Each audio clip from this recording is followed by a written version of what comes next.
Tubular peyote is what's used to make those beautiful little amulet bags.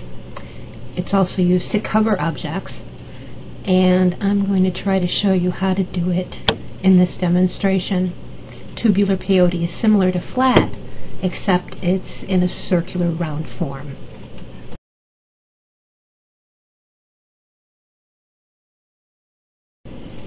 In this demonstration, I'm using size 8 Japanese cylinder beads and a common, ordinary toilet paper roll.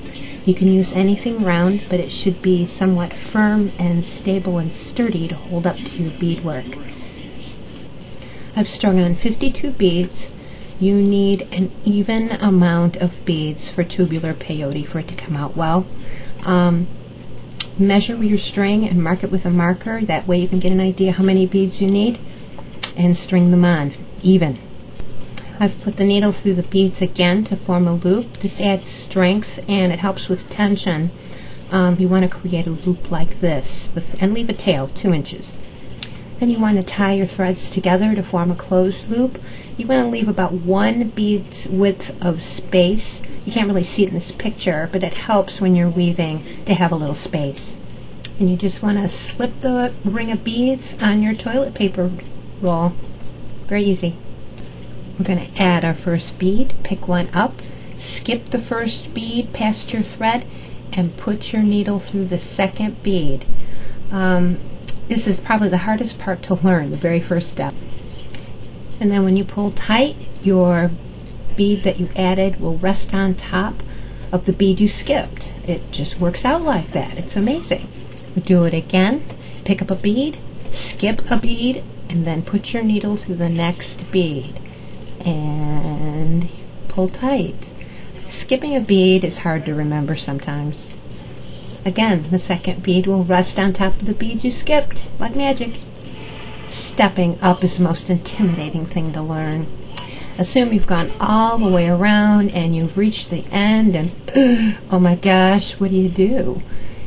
Well, I'm going to show you. This is called stepping up. You're going to skip a bead just like regular, and there it is. You skip a bead, you put your thread through the next bead, and then you put your needle through the very first bead you added in the row, so that you're stepping up to the next row. This is the secret. Took me forever to learn. And like magic, you're in your next row, you're all ready to go, and start adding beads for your third row. This is actually the third row. You've stepped up, congratulations. And now it gets much easier. You can see exactly where your beads have to go. You just put your needle, pick up a bead, and put your needle through the next up bead, and pull tight, and pick up a bead, put your needle through the next up bead, pull tight, and continue all the way around until your next step up.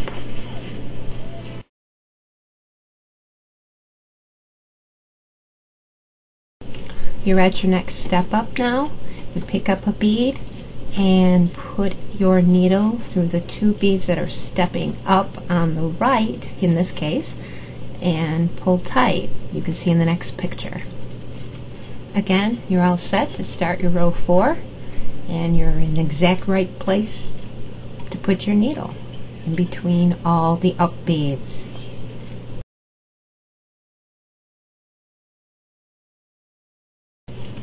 Work row 4 all the way around, adding beads in between all of the up beads, just like previous rows, until your next step up.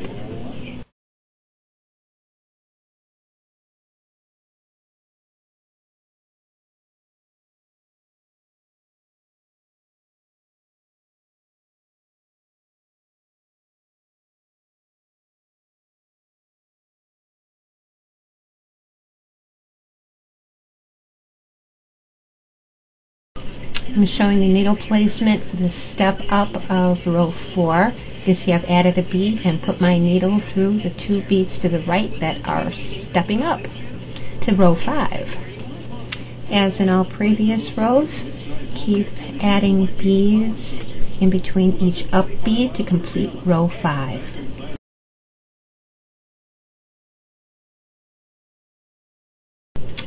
We've been working for a while now, and we just keep working our rows up and up and up until we get to the length that we need on our tube to make our little bag or whatever it is we're covering. Just keep working until you get to the right length, and then stop. Slide your beadwork right off the tube and take a look at it. If the size and everything works out, if you like it, then push the beadwork together so that the up beads interchange with each other, and keep your thread either to the extreme left or extreme right, and we'll zip together.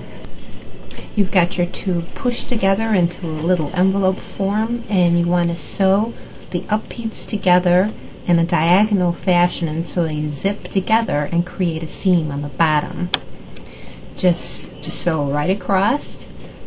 Diagonally, the beads should fit in between one another to like a zipper, and that will keep them nice and snug and tight and create a nice seam. When you've finished going across and zipping together for the first time, backtrack and go back the other way for a reinforcement stitch along the bottom seam. When you're finished zipping together the bottom, it really should be seamless. The beads should fit together perfectly and just create the illusion of continuous beadwork all the way around. It's really a great technique. We're basically done. When you look inside of your little pouch, it should look like continuous beadwork with the beads all fitting together nice and snug.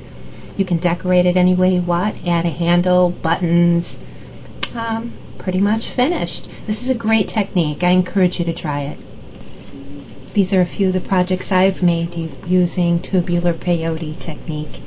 The last is a covered needle case, wooden.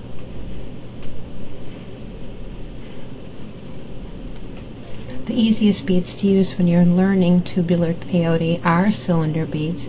These are Japanese beads. The blue ones you see pictured are size 8s. The pink ones are size 11s, which are the most popular size, and the tiny brown ones are 15s. You can use rounds, but cylinders are much easier to use when you're just learning. You'll see a picture of some rounds next. These are examples of round Japanese seed beads. The brown ones are size 8s, and the little gold ones are 11s, again the most popular size. I didn't picture any 15s. I think you get the idea, and who's going to use 15s, their first time? I wouldn't. Japanese seed beads are the best. I wouldn't use check because they're very uneven and it's hard to get a good weave. Stick with Japanese.